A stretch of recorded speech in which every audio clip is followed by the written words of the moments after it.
The first thing I noticed was the smell. Not smoke. Not rot. Wet dirt, and something metallic. Like blood left out in the rain. Then I heard footsteps outside my cabin window. Slow. Careful. Circling. I froze on the couch with my phone halfway to my ear, listening to the crunch of gravel outside while every light in the cabin suddenly felt too bright. This happened 3 years ago when I rented a small hunting cabin in northern Montana for a weekend alone. I needed time away after a breakup, and the place was perfect for that. No neighbors. No cell service unless you climbed halfway up the ridge behind the property. Just trees, mountains, and silence. The owner gave me one warning before leaving. If you hear anything at night, don't go outside.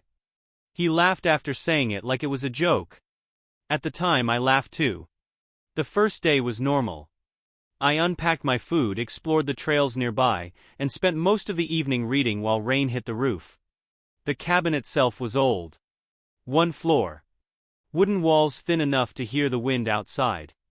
Around midnight the power went out for maybe 5 seconds. Just enough to make my stomach drop. When the lights came back, I noticed the front door was slightly open. I knew I had locked it. I walked over slowly, telling myself the wind probably pushed it loose. But when I grabbed the knob, the deadbolt was unlocked. I stood there for a second, staring into the darkness outside. Nothing moved. Just trees swaying in the rain. I locked the door again and checked every window before going to bed. At around 2 a.m., I woke up to footsteps on the porch. Not random movement. Actual footsteps. One step. Then another. Slow. Heavy. The porch wrapped around the entire cabin, so I could hear whoever it was moving along the side wall beside my bedroom. I stayed completely still under the blanket. The footsteps stopped directly outside the window next to my bed. Then I heard breathing. Soft at first. Then clearer. Someone was standing inches from the glass. I couldn't see them because the outside light near the porch had stopped working earlier that night. But I could hear them breathing slowly through the screen. I grabbed my phone. No signal. My chest felt tight. I remember staring at the dark window, waiting to see a face appear. Instead, I heard scratching. Very light. Like someone dragging their fingernail across the glass. I don't know how long I stayed frozen there. Maybe 20 minutes. Maybe an hour. Eventually the sounds stopped. I barely slept after that. The next morning I almost packed my stuff and left. But daylight made everything feel stupid. Irrational. I checked outside and found muddy footprints around the cabin. Boot prints. Big ones. They circled the entire building. What bothered me most was seeing them directly beneath my bedroom window. I drove into town later that afternoon for supplies and casually mentioned it to the cashier at a small gas station. Her face changed immediately. She asked me where I was staying. When I told her, she went quiet for a second. Then she said, "That cabin's been broken into before." I laughed nervously and asked if she was serious. She nodded. Guy used to hide in the woods near there. They never caught him. That should have been enough for me to leave. But I didn't. I don't know why. Maybe pride. Maybe stupidity. I told myself I was overreacting. That night I locked every door and pushed the kitchen table against the front entrance. I even kept a hunting knife beside the couch while watching TV. At around 11 p.m., I heard something hit the back of the cabin. A loud thud. I muted the TV instantly. Silence. Then another thud. Closer this time. Like someone throwing rocks against the wall. I looked through the kitchen window toward the backyard, but couldn't see anything except darkness and rain. Then the motion light turned on. There was a man standing at the tree line. Tall. Wearing a dark raincoat. Completely still. I remember my stomach dropping so hard it physically hurt. He wasn't facing the cabin. He was facing the woods beside it, like he was listening for something. Then slowly, he turned his head toward me. Even from that distance I could tell he was smiling. I stumbled backward and grabbed my phone again. Still no signal. When I looked back outside, he was gone. Not walking away. Gone. That's when I heard footsteps on the porch again. Fast this time. Running. The front doorknob started shaking violently. The table slammed against the floor as someone threw their body against the door from outside. I screamed at them to leave while backing toward the hallway, but they kept hitting the door harder and harder. Then everything stopped. Complete silence. I stood there shaking, listening. And that's when I heard something behind me. A floorboard creak. Inside the cabin. I turned slowly toward the dark hallway leading to the bedrooms. The bathroom door at the end was slightly open now. I knew for a fact it had been closed earlier. Then I saw movement inside the crack. Someone was standing there. Watching me. I ran for the kitchen window and smashed it with a chair. I cut my arm climbing through, but adrenaline kept me moving. I sprinted into the woods behind the cabin while rain poured so hard I could barely see. And the entire time, I could hear him crashing through the trees behind me. Not yelling. Not speaking.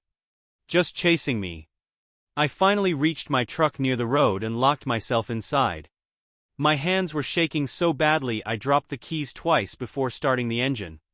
As I turned the headlights toward the cabin, I saw him standing near the broken kitchen window. Just staring at me. Rain pouring down his face. Smiling. The police searched the area later that night. They found signs someone had been living in the crawl space underneath the cabin for weeks. Food wrappers. Dirty blankets. Empty water bottles. And one more thing. Directly beneath my bedroom floorboards. They found dozens of small drilled holes. Tiny holes. Just big enough for someone underneath the cabin to watch me from below while I slept.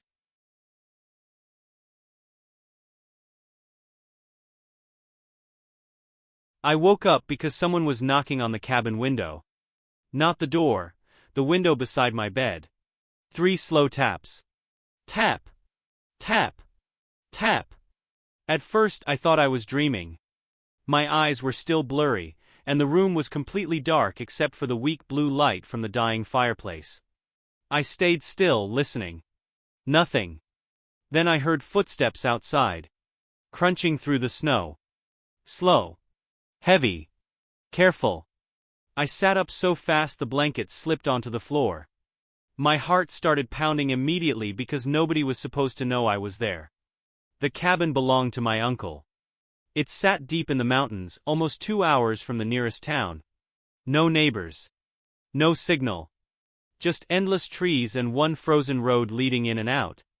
I was alone for the weekend while my parents visited relatives in another city. Honestly, I wanted the quiet. I thought it would help clear my head. Big mistake. I grabbed my phone from the nightstand. No service. The tapping came again. This time from the other side of the cabin. I froze. Whoever was outside had moved from my bedroom window to the kitchen window. I slowly got out of bed and crept toward the hallway. The cabin floor creaked under my feet, and I hated how loud every little sound felt. The tapping stopped. For a second, everything went silent. Then I heard breathing. Right outside the kitchen door. Slow. Wet. Close. I backed away immediately. My chest tightened so hard I thought I might pass out. I told myself it could be an animal. Maybe a lost hiker. Maybe someone injured. But deep down, I knew something was wrong. The breathing stopped. Then the doorknob moved. Very slowly. I stared at it turning back and forth. Whoever it was wasn't trying to break in. They were checking if it was unlocked. I locked every door before bed. I was absolutely sure of that. The knob stopped moving. Then came footsteps again. Circling the cabin. I ran to the living room and grabbed the fireplace poker. My hands were shaking so badly I nearly dropped it. I kept all the lights off and crouched beside the window, trying to peek outside without being seen. At first I saw nothing except snow and trees. Then I noticed a shape standing near the woods. A man. Tall. Motionless. Watching the cabin. I couldn't see his face clearly, but I remember the jacket. Dark green. Hood pulled up. He didn't move for almost a minute. Then he slowly lifted one arm and pointed toward me.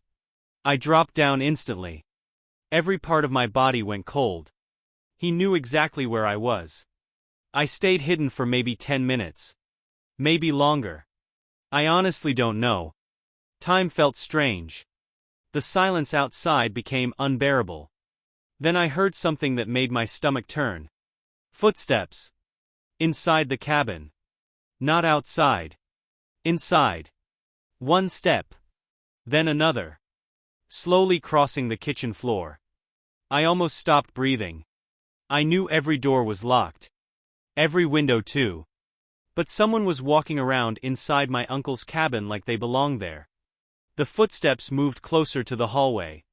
I backed into the living room corner, gripping the poker so tightly my fingers hurt. The footsteps stopped. Then I heard a soft chuckle. A real human laugh. Quiet. Like he was enjoying it. I wanted to run outside, but the snowstorm had gotten worse, and the nearest house was miles away. I was trapped. The hallway stayed dark and silent for nearly 30 seconds. Then I saw him. A shadow moving slowly toward the living room. He wasn't rushing. That was the worst part. He walked like he knew I had nowhere to go. I swung the poker the second he stepped into view. It smashed into his shoulder and he screamed. I finally saw his face for a split second, pale skin, thick beard, wild eyes. Not old. Maybe mid-30s. He stumbled backward, crashing into a table. I ran for the front door. The lock was already broken. That's when I realized how he got in. The old basement entrance. My uncle once told me it never closed properly during winter. I burst outside into the snow, barefoot, freezing instantly. I didn't care. I just ran. Behind me, I heard him laughing again. Then chasing me.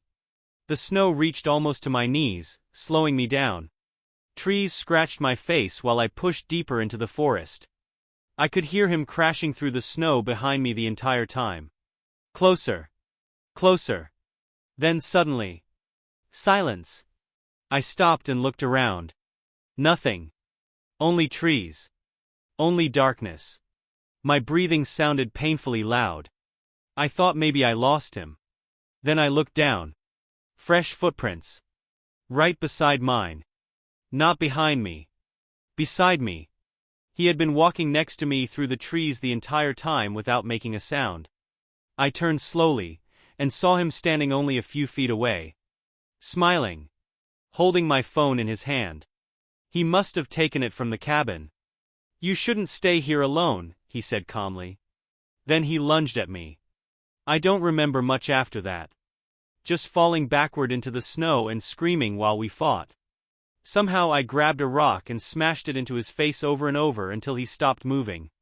When police finally found me the next morning, I was sitting against a tree covered in blood that wasn't all mine. The officers searched the cabin afterward. What they discovered made me physically sick. The man had been living underneath the cabin for weeks. There was a small hidden space beside the basement crawl area filled with food wrappers, stolen photos of me from my social media, and dozens of pictures taken through the cabin windows during the first night I arrived. But the worst part? One photo showed me sleeping in bed. Taken from inside my bedroom.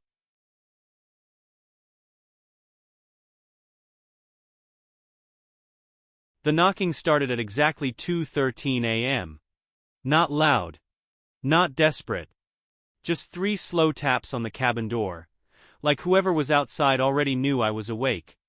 I remember staring at the digital clock beside my bed, frozen, while the sound came again. Tap. Tap. Tap. I was alone in my grandfather's hunting cabin deep in the mountains of northern Montana. No nearby houses. No cell service. Just trees, dirt roads, and miles of empty wilderness. I had gone there for 4 days to clear my head after a bad breakup. The cabin was old but solid. 1 bedroom. A small kitchen. A wood stove.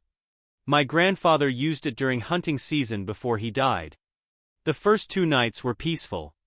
The third night was when everything changed. Earlier that evening, I noticed something strange while bringing firewood inside. The muddy ground near the porch had fresh footprints in it. Boot prints. At first I assumed they were mine. But when I looked closer I realized they came from the woods, and stopped directly beneath the cabin window. No tracks leading away. That bothered me more than I wanted to admit. I checked the woods with a flashlight before dark. Nothing there. Just pine trees moving in the wind. I locked the doors anyway. By midnight, the storm outside had gotten worse. Heavy rain. Wind scraping branches against the walls. I tried watching videos I had downloaded on my laptop, but I couldn't focus. I kept thinking about those footprints. Then around 1:30 a.m., I heard something outside. Crunch. Like someone stepping on wet gravel. I muted my laptop. Silence. A few seconds later. Crunch, crunch. Slow footsteps circling the cabin. I grabbed my flashlight and looked through the living room window, but the beam only showed rain and trees. The sound stopped immediately after the light appeared. I told myself it was probably an animal. Then came the knocking at 2:13. 3 slow taps. I didn't move at first. I just listened. Another 3 taps hit the door. My stomach tightened. "Who's there?" I shouted. Nothing. No answer. I grabbed the fireplace poker and slowly walked toward the front window beside the door. My hands were shaking so badly I almost dropped the flashlight. I peeked through the blinds. Nobody. The porch was empty. Rain poured down the steps. Wind moved the hanging lantern back and forth. Then I noticed something that made my chest go cold. The lantern was swinging hard. Like someone had just brushed past it. I backed away from the window immediately and locked the bedroom door, even though I knew it wouldn't help much if someone really wanted inside. That's when I heard it. Breathing. Very soft. Inside the cabin. I stopped moving completely. I listened again. Slow breathing, somewhere near the kitchen. I remember every tiny detail from that moment. The sound of rain on the roof. The smell of wet firewood. The way my heartbeat felt painfully loud in my ears. I convinced myself I was imagining it. Until I heard a floorboard creak. Not near me. Behind me. I spun around so fast I nearly fell. The bedroom was empty. But the hallway outside the cracked bedroom door was dark. And something moved across it. Fast. I slammed the door shut and shoved a chair under the knob. Then I killed the flashlight and sat silently on the bed holding the poker. I didn't want whoever was out there to know exactly where I was. For almost 10 minutes nothing happened.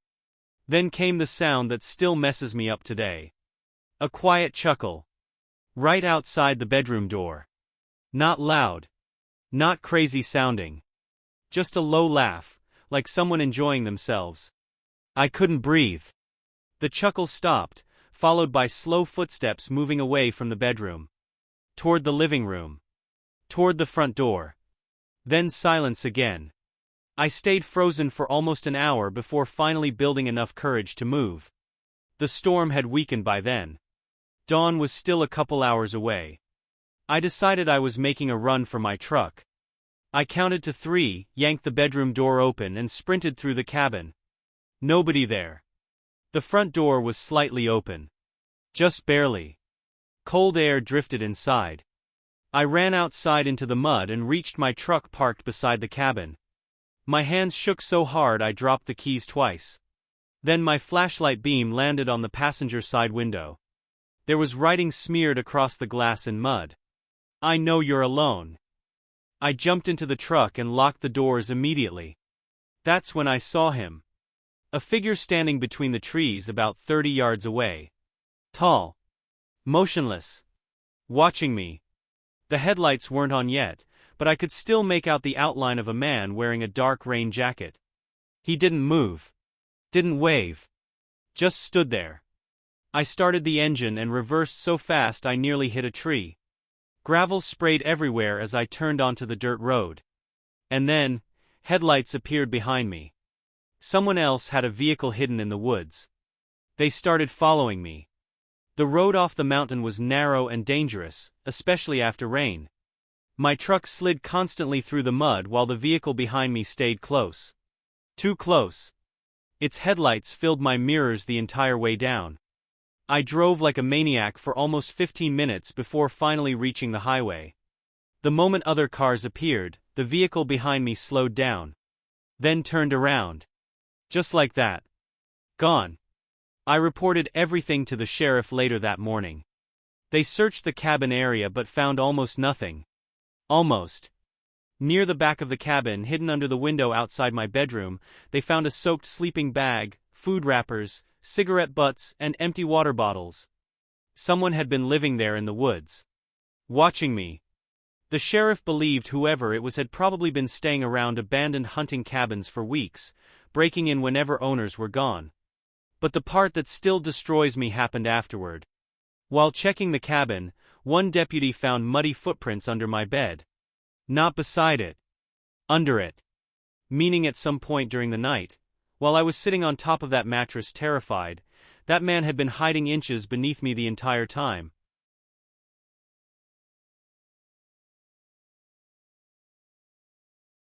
I woke up because someone whispered my name outside the cabin window.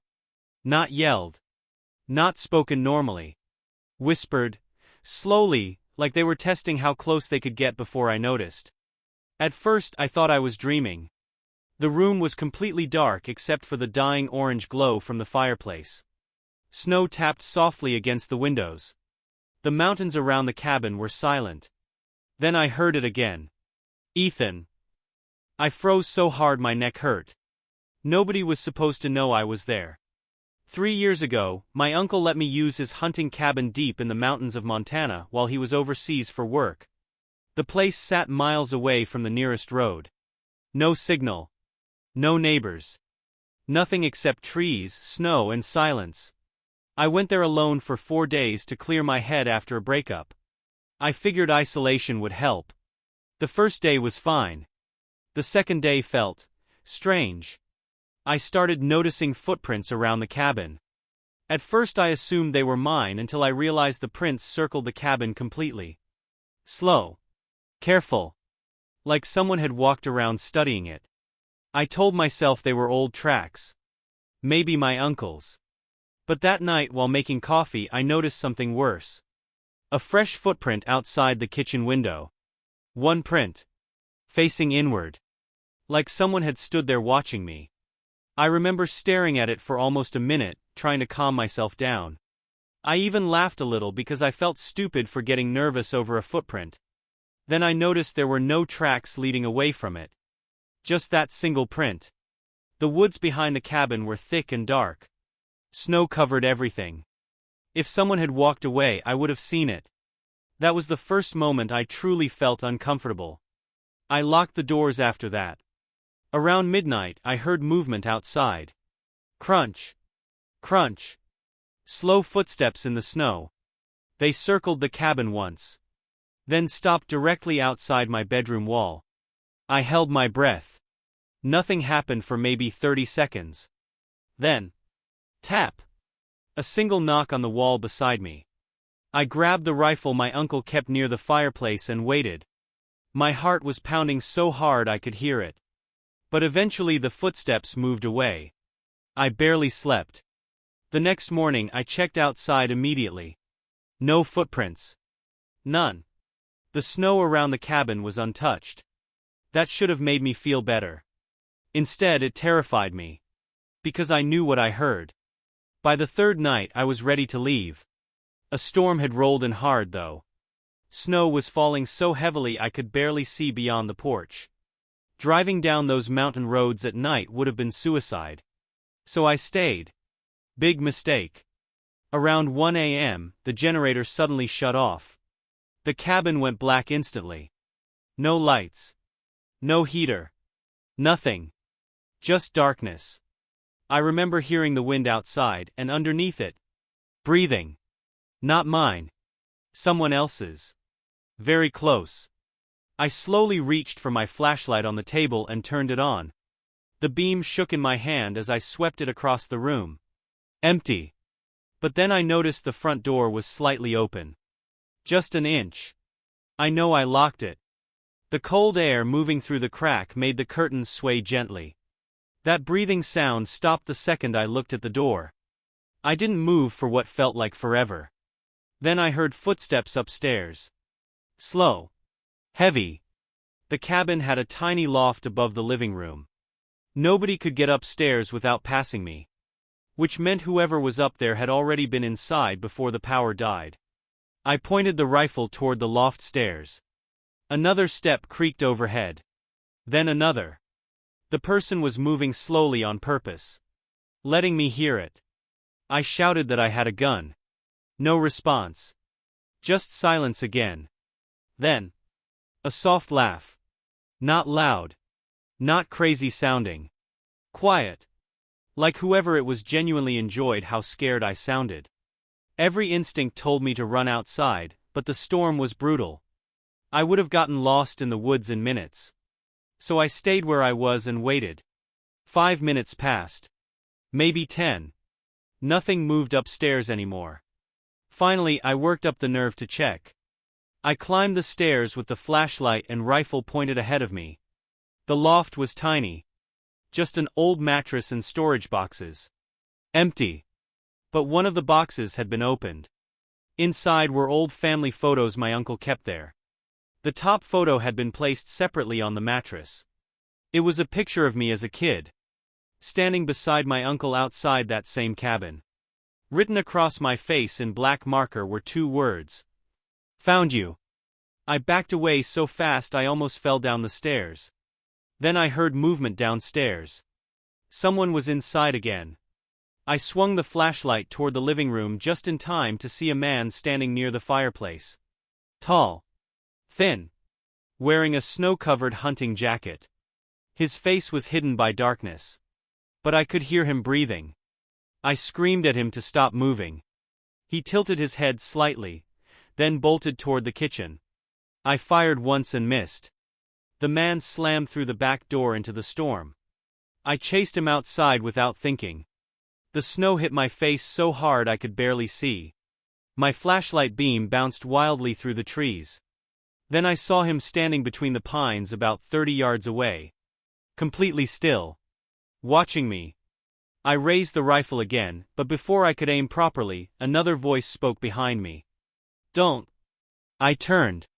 Another man stood on the porch. And then I realized something horrifying. The man in the trees had distracted me. The second man smiled and lifted something into the porch light.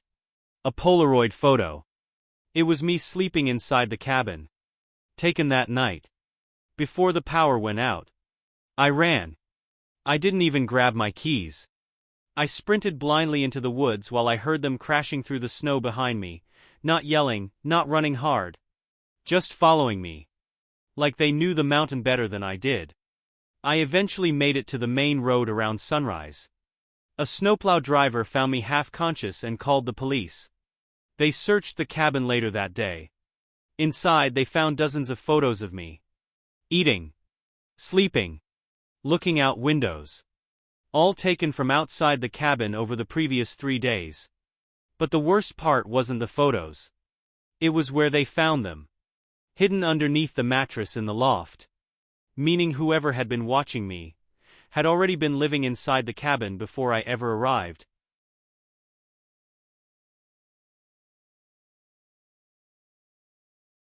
The first knock came from underneath the cabin. Not at the door, not at the window. Directly under the floorboards beneath my bed.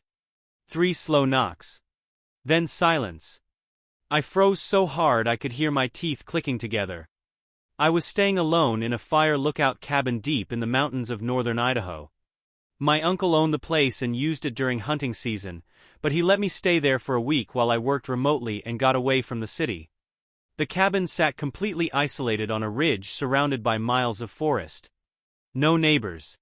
No signal. Just pine trees, cold wind, and a dirt road that twisted down the mountain for almost an hour before reaching the nearest highway. The first 2 days were peaceful. Too peaceful. By the 3rd night things started feeling wrong. It began with sounds outside after dark. Slow footsteps circling the cabin. Crunch. Crunch. Crunch. At first I told myself it was an animal. Deer maybe. But the footsteps kept stopping directly outside whichever window I was nearest to. Like someone listening. The cabin only had 3 windows. Old glass. Thin curtains. At night, the darkness outside looked solid, like black paint pressed against the glass. Around midnight I heard breathing. Very faint. Right outside the kitchen window. I grabbed the flashlight and forced myself to look. Nothing. Just my reflection in the glass and the beam shaking in my hands. But when I stepped back, I noticed muddy footprints on the porch. Human footprints. Barefoot. I barely slept after that. The next morning I walked around the property checking for tracks. The mud around the cabin was soft from rain, and there were prints everywhere. Bare feet. Deep impressions. Whoever made them had been walking around the cabin for hours. What scared me most was where the tracks led. Under the cabin. The cabin sat raised about 3 feet above the ground on wooden posts. Just enough space for darkness underneath. I crouched down with my flashlight and looked under there. Nothing at first. Just dirt. Rocks. Old beams. Then the flashlight landed on something in the far corner. A sleeping bag. My stomach dropped. There was a small campsite under the cabin. Empty food cans. Water bottles. Blankets. Someone had been living under me. I packed my stuff immediately. Laptop. Charger. Keys. I just wanted to leave. But my truck wouldn't start. The battery was dead. At first I thought maybe I left the lights on, but when I opened the hood, I saw the wires had been cut clean apart. I remember standing there in complete silence, staring at the engine while cold wind moved through the trees. Then I heard it. A whistle. Somewhere in the forest behind me. Not loud. Just casual. Like someone letting me know they were watching. I locked myself inside the cabin after that. The sun started going down around 6, and the forest changed completely. Every tree outside looked like a person standing still. The footsteps came back after dark. Slow circles around the cabin. Sometimes stopping. Sometimes dragging. Then, scratching. Long fingernails slowly dragging across the wooden walls. I held the kitchen knife so tightly my hand cramped. Around 11 p.m., the footsteps stopped completely. That scared me more than the noise. Because I knew he was standing still somewhere. Listening. Waiting. Minutes passed. Then came the knock under the floorboards beneath me. 3 knocks. I backed away from the bedroom and grabbed the flashlight. Another knock. Closer this time. Then I heard wood creaking beneath the cabin. Movement. Whoever was under there was crawling directly beneath me. I couldn't breathe properly anymore. The cabin suddenly felt tiny. I kept hearing him move below the floor. Slow. Patient. Then something happened that I still think about almost every night. A voice. Very quiet. Right under the floorboards. I know you're awake. I stumbled backwards so fast I hit the wall. My entire body went numb. The voice sounded calm. Almost friendly. That was the worst part. Then he laughed softly. Not crazy. Not loud. Just amused. I locked myself in the bathroom with the knife and stayed there for almost an hour while he walked around inside the cabin. I could hear every step. He had gotten in through the trapdoor underneath the cabin. I completely forgot there was one. The footsteps moved slowly from room to room. Sometimes stopping right outside the bathroom door. I covered my mouth to stop myself from breathing loudly. Then I heard him speaking again. Right outside the door. You should have left this morning. Silence. Then the doorknob moved. Slowly. Back and forth. I honestly thought I was going to die in there. But then, headlights flashed through the bathroom window. A truck. The man immediately stopped moving. I heard him sprint across the cabin. The front door slammed open. I waited maybe 10 seconds before running out. A forest ranger truck had pulled up outside. He came because my uncle reported not hearing from me for over 2 days. I ran outside screaming for help. The ranger saw someone disappearing into the trees beside the cabin and chased after him, but the forest was too dark. They never found him. But they did find something else. Under the cabin beside the sleeping bag was a small notebook. Inside were pages filled with dates. Descriptions. Notes about me. What time I slept. When I cooked. When I used the bathroom. One page simply said, "Still deciding when to enter." The last entry was written earlier that evening. It said, "He knows I'm here now, so tonight is the night." I sold my uncle's cabin 6 months later. The new owner lasted less than 2 weeks before abandoning it completely. According to the realtor, he claimed somebody kept knocking under the floor at night.